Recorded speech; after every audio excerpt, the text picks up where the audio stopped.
Grand Rising. 'Tis Miss Lafalot coming at you from Edmonton, near Edmonton, Alberta, Canada. And I have not read this chapter yet, but I read the first few sentences of this thing called the title Laboratory to Find Out. And I wanted to share it with you and share the experience as we both read this together. So I've not read this book, but let's read this together.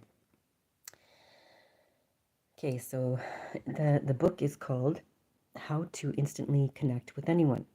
And I heard about this book a long time ago. That's why I picked it up at the little library at the...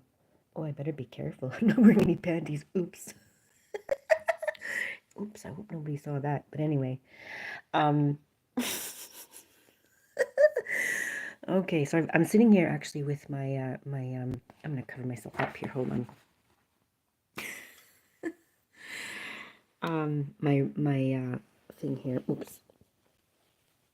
Almost a titty exposure. But anyway, this is a red for my vitamin D, right? So I'm starting a new routine of sitting here reading and listening, of course, to all you lovely people. And with this this light, right? Because I'm in Canada, right? And so light therapy is very important because we don't get a lot of sunlight like you guys do in your warmer countries. So anyway, so let's read this together. I have not read it. Story time, bitches. Anyway, so let's go to the laboratory to find out. What are we going to find out? Okay, you and a professor of psychiatry walk into a lab and see two naked men sitting in straight back chairs. And that's where I'm like, you know what? I think I want to share this. So I haven't read anything further than this. So wearing nothing but embarrassed smiles on their faces. The professor mercifully throws each a blanket while explaining your assignment for the day. These two gentlemen, he informs you, both work in a multinational corporation. One is the CEO. He has a loving family, faithful employees, and adoring friends. He has enough money to enjoy life, care for everyone he loves, and even donate generously to charity. The other, he continues, cleans floors of the company.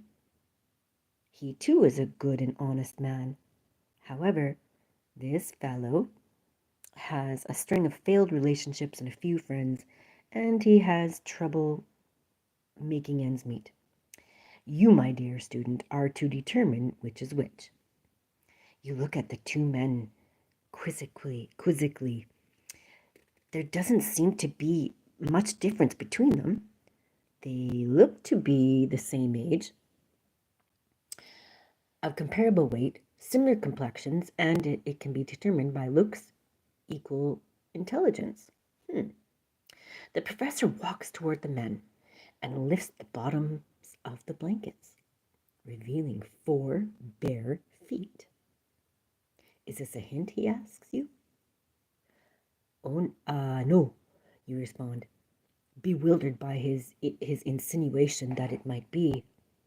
He then pulls the blanket up higher to reveal their knees and thighs.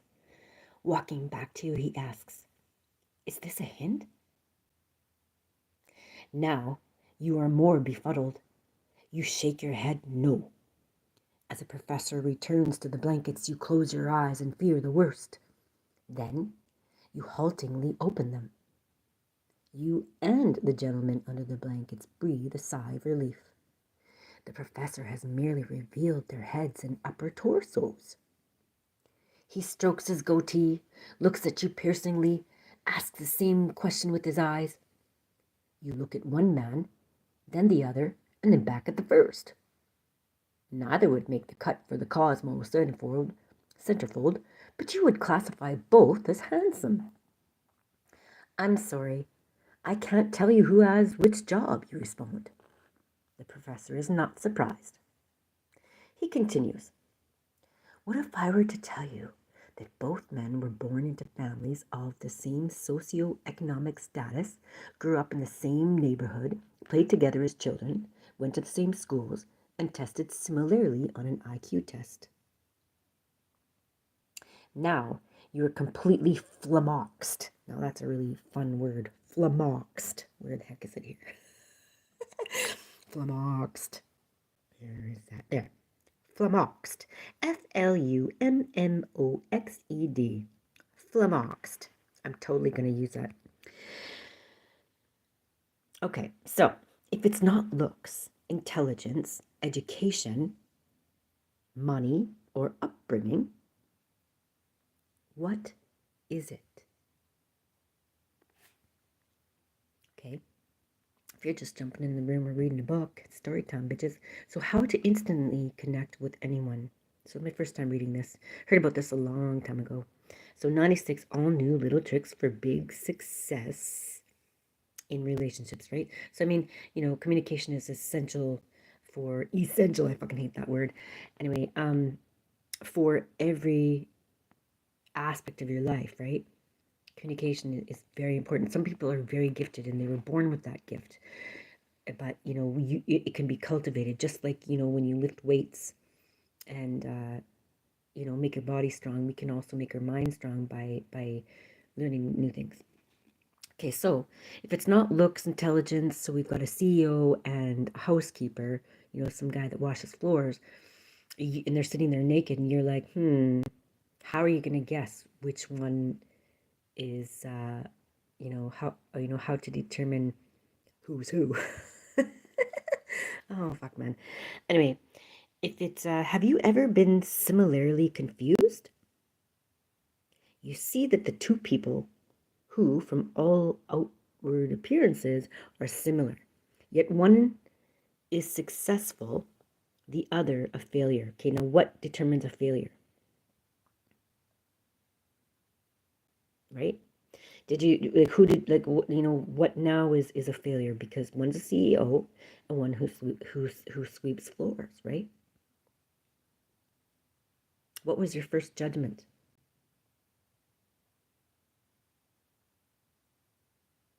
Right? You just judged, didn't you? Okay, so so I haven't read this before. Other a failure. One lives above that glass ceiling. Okay, I'm gonna flip the page.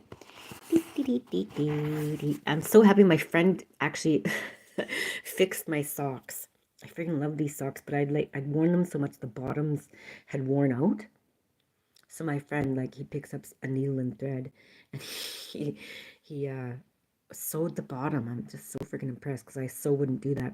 I went to give it to him. I'm like, hey, do you think you could find like a use for these? They just don't fit. Like they're like broken. Me, I'm like, I don't fucking sew. No thanks.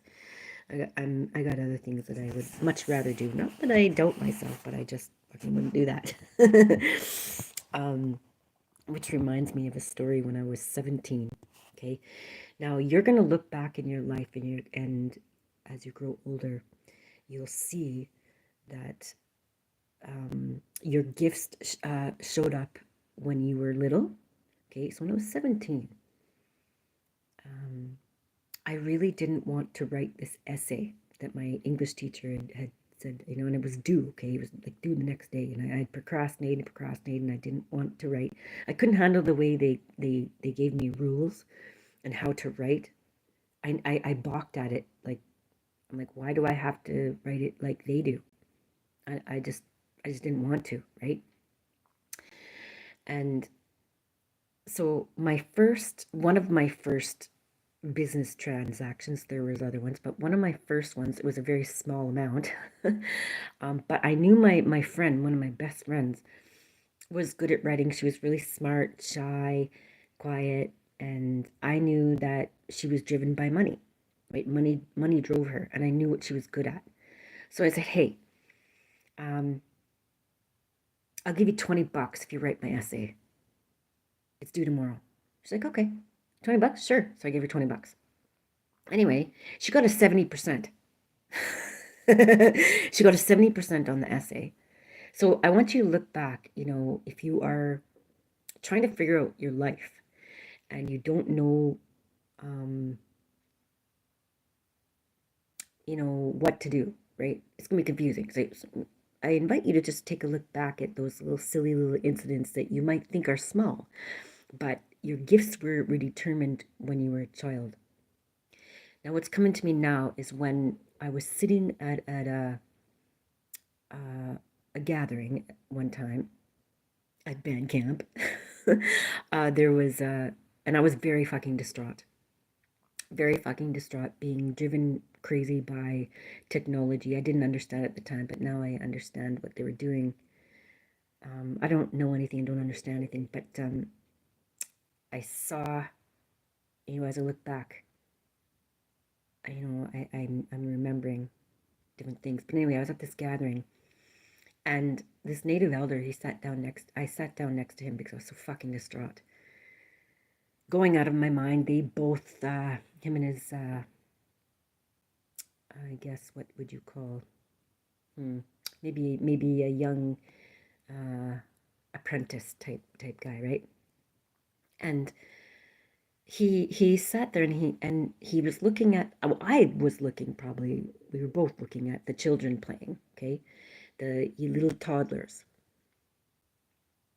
and I didn't say anything because I was so fucking distraught. He knew it. He knew that he could see things that I couldn't, right? And I was desperately trying to connect with people who would understand, because I felt so freaking alone. And he looked, he said, "You see those kids over there?"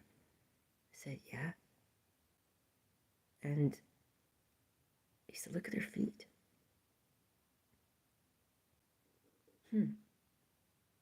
And he invited me to watch how all the children moved their feet.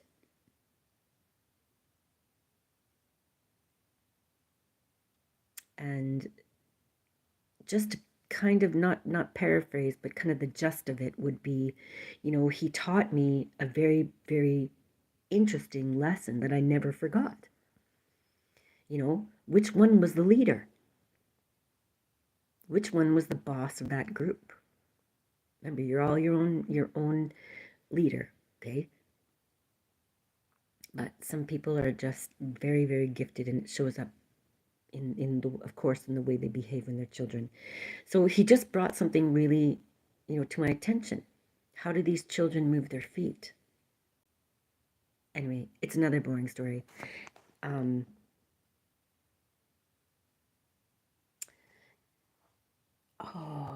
Okay, let's go back to the story. I know those are really boring stories, honey. Okay, so yet one is successful and the other a failure. Okay, so that to me, there's a judgment coming up, right? Say there's a CEO and a house cleaner. Who says what is the failure? Really? Just because somebody cleans houses, they're a failure? Not on my watch, bitch. Anyway, one lives above that glass ceiling.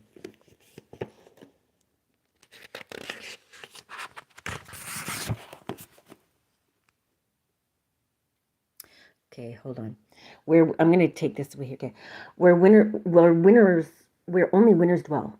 The other looks up longingly, asking himself, "Why are they up there, and I'm still struggling down here?" Some people think that the big boys and big girls residing above the glass ceiling are shielding their turf and won't let anyone else in. That's not true. They want you to break through. It can be lonely up there. In a sense, they are auditioning you to be one of them. I have several actor friends who, after not making the cut in an audition, don't realize the directors are even more disappointed. They are desperate to find the right person to cast.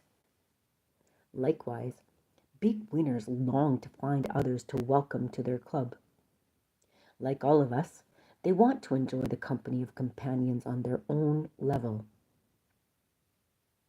Would you agree with that? They are desperate to find the right person to cast. Likewise, big winners long to find others to welcome to their club. Like all of us, they want to enjoy the company of companions on their own level. Unfortunately, many people who think the big cats are biased don't recognize that their own blunders barred them from being accepted. I have several. Okay, let's read that again. Okay. Some people think that big boys and big girls residing above the glass ceiling are shielding their turf and won't let anyone else in. That's not true. They want you to break through. It can be lonely up there. In a sense, they are auditioning you to be one of them. Really fucking powerful. I'm really liking this book. I have several actor friends who, after not making the cut in an audition, they don't realize the directors are even more disappointed. They are desperate to find the right person to cast. Likewise, big winners long to find others to welcome to their club, right? You want people to, like you. Like, do you want to hang out with people who aren't like you, right? Don't like. Do you think if you hang out with people that are so different from you in values and morals, do you think that you'd be able to create big business together or corporations and partnerships if you cannot see eye to eye at some level and have the same morals and values? I'm not here to give you any answers, honey, because I know you can do that all by your little big self. Okay, back to the laboratory. The professor repeats the question. Which of these gentlemen is the CEO and which cleans the floors? You shrug. I give up. The professor smiles, turns to his subjects and says, Thank you, gentlemen. You may go now. They are as thankful as you that the experiment is over. Grasping their blankets tightly around themselves, they stand. Subject number 1 turns to subject number 2 and says, Bet you're glad that's over, Joe. Good job. Walking out the door, he looks at you and says, I know that I must have been an uncomfortable experiment for you both. Both of you. I hope the next is pleasanter. I didn't know that was a word. Pleasanter. You must be doing very important research. Okay, subject number 1 turns to subject number 2 and says, Bet you're glad that's over, Joe. Good job. Walking out the door, he looks at you and says, I know that must have been an uncomfortable experiment for both of you. I hope the next is pleasanter. You must be doing very important research.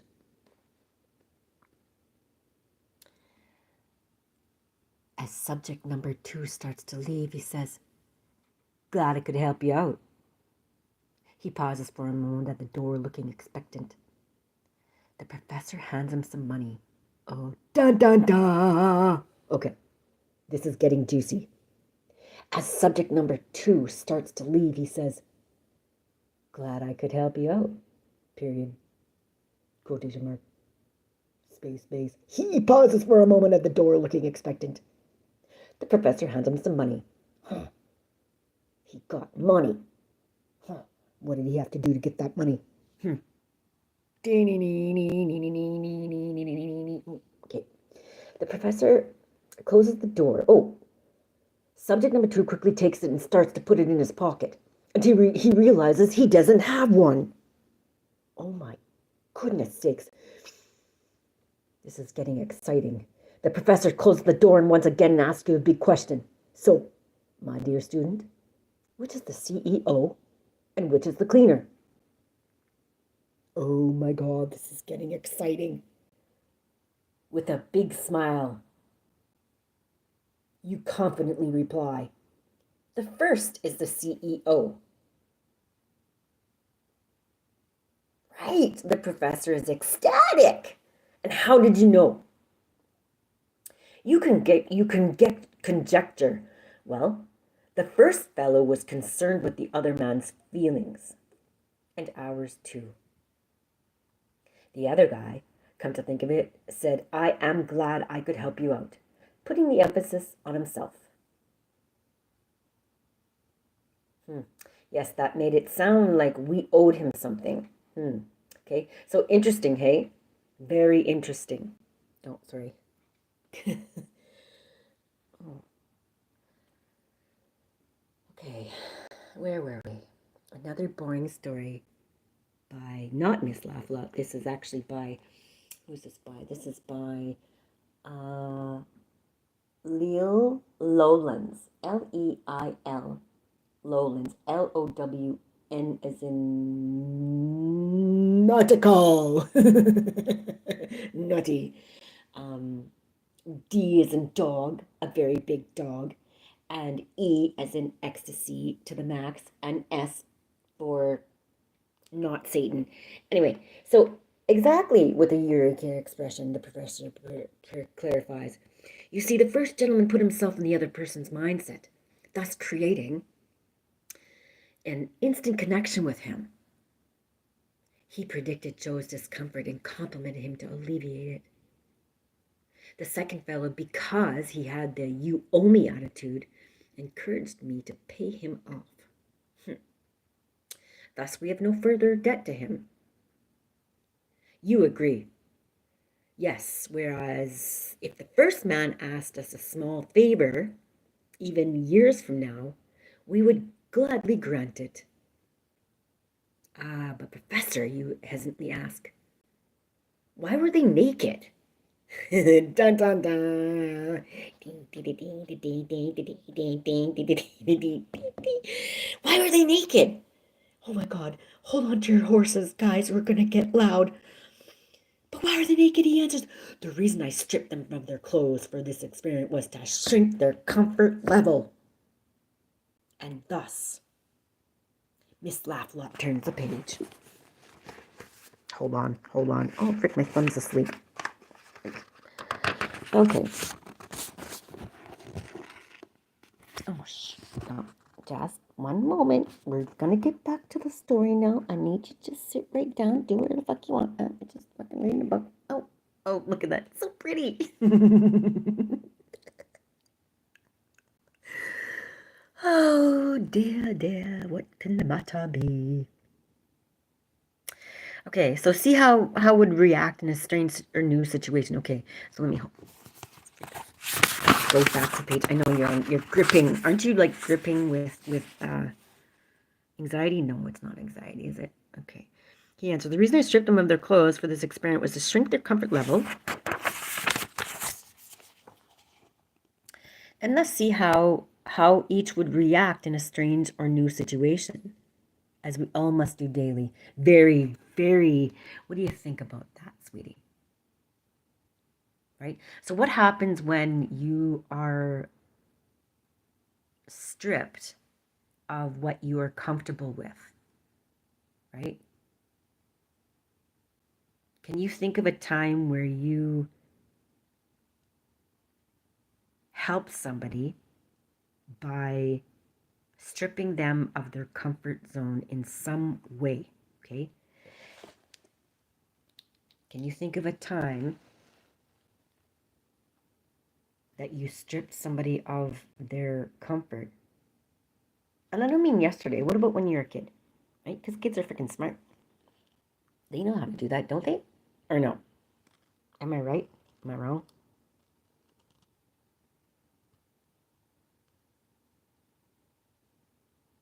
Like, are kids, do kids test you all the time? Do they test you? And what do you learn? Mama, right?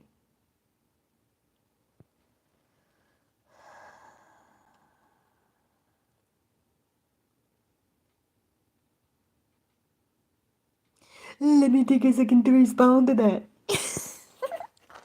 Okay, anyway, back to story time. Is this boring? Like, should I just stop? Like, I can just stop. Doesn't matter, right? No problem. I can do that. No problemo. So, okay, the professor looks at you. Did you sense how much more confident the CEO was? That was because he predicted how the other fellow felt being put in that painful situation. Therefore, his own discomfort took a back seat. Do you remember his first words? Seriously, listen up, class. Do you remember his first words? Say it out loud. Can you say it out loud? It's gonna get loud, man. Okay, bet you're glad that's over, Joe. Good job. He sensed that Joe needed a self-esteem booster.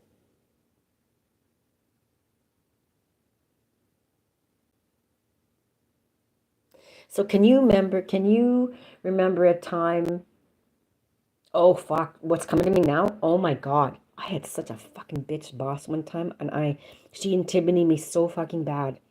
She made me cry. Well, I made myself cry, right? But she was really fucking mean. And then I learned why, okay? Um, I learned why, but she was just a fucking bitch. I worked for McBain, well, I worked for McBain Camera later, but initially I worked at a photo place where in Spruce Grove, and this boss was such a fucking bitch. Her name was Nancy. Fuck, it's just coming to me now. But she had real big tits, big blue eyes. She was really fucking. She was really jealous of me, and I didn't fucking understand at the time. But I fucking cried. She was such a cunt, and I had so much anxiety. Like I had to do things right, and she was such a bully. But like you had to like in order, like at the time, like I had to, organize certain things, like different like films and stuff, put them in different bags and stuff, and I would literally tremble. I'd be so fucking scared not to get her mad, and I did it wrong, and she'd fucking stare at me and pierce her fucking eyes in mine, and like just like she was pretty much the same height or whatever, but she felt like she was fucking 6 feet tall with the piercing fucking eyes, right? And I believe I quit right after. I think the next day I was just so distraught because I did this wrong. And anyway, her name was Nancy, and I found out later, the lady that I worked with, that was a good friend, yeah, her name was Kathy. She was a redhead. Fuck, man. Anyway, Kathy said to me that I had the same name as somebody that her husband had cheated on her with.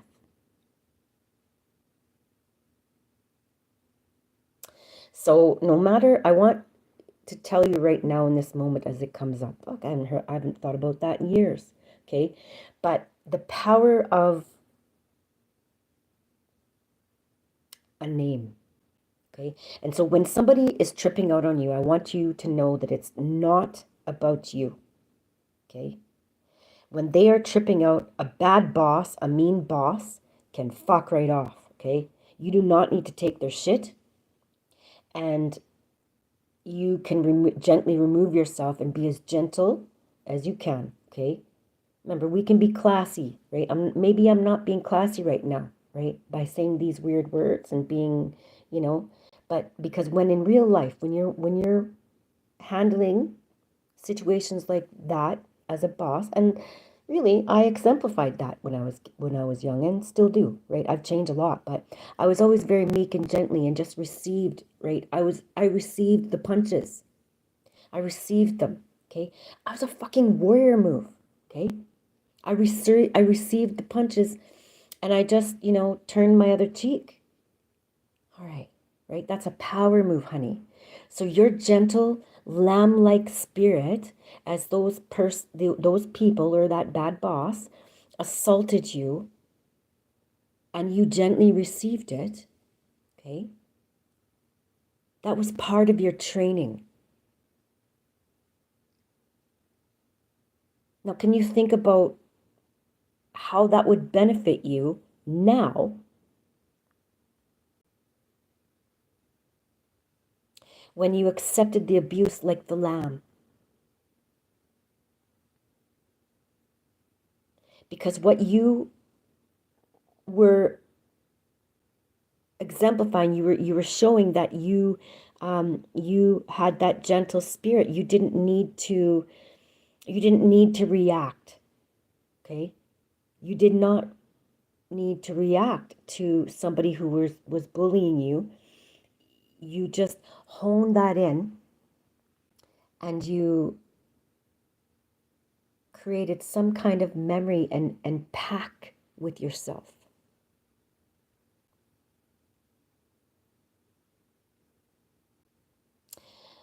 Do you think you can see what kind of pact you would have created that would affect your future boss, CEO now?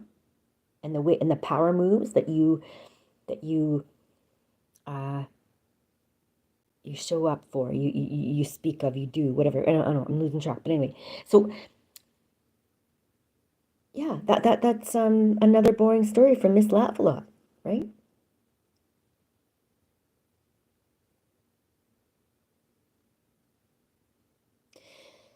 So anytime you have an anxious feeling, an anxious behavior, and that feeling in your tummy, honey, you forgot yourself already, honey.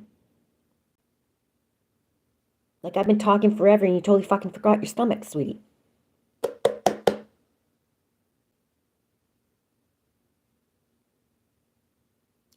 You're the pilot. You're the boss. No matter what anybody says to you right now, I could be swearing and cussing and really pissing you off. No, you piss yourself off, okay? I could be that mean boss. But as you handle it like a boss,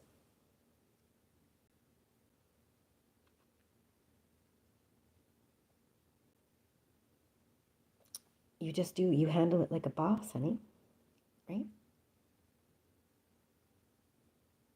See, many of us were affected by this generation where women were taught to be like masculine. Now that's a fine line, honey. Many of us, if you're 20 years old right now, maybe you're 30,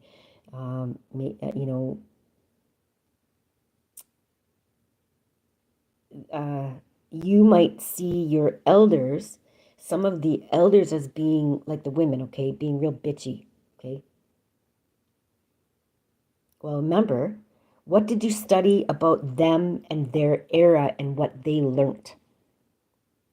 How were they indoctrinated that affected their behavior? And what can you do better?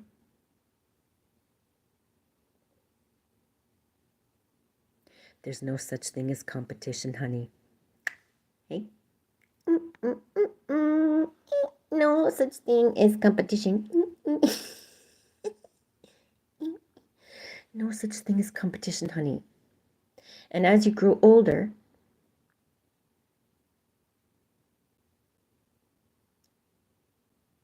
you're just going to do things differently, honey.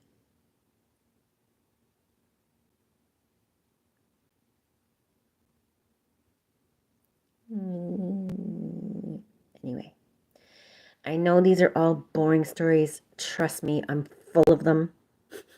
I'm really full of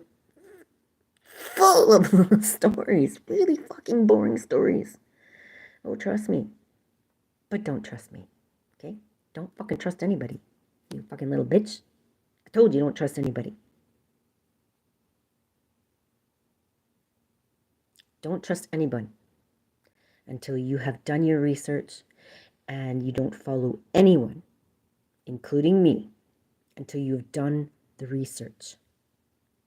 Okay, so shall we recap? Class, shall we recap? You're probably all bored, hey? Yeah, I know. Tricks for kids, eh?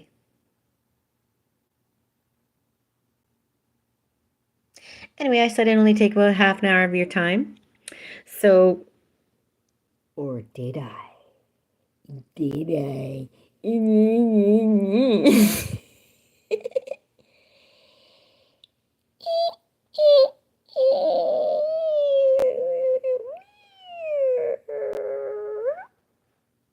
How can you make your business fun?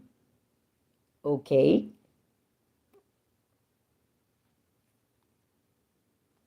Oh.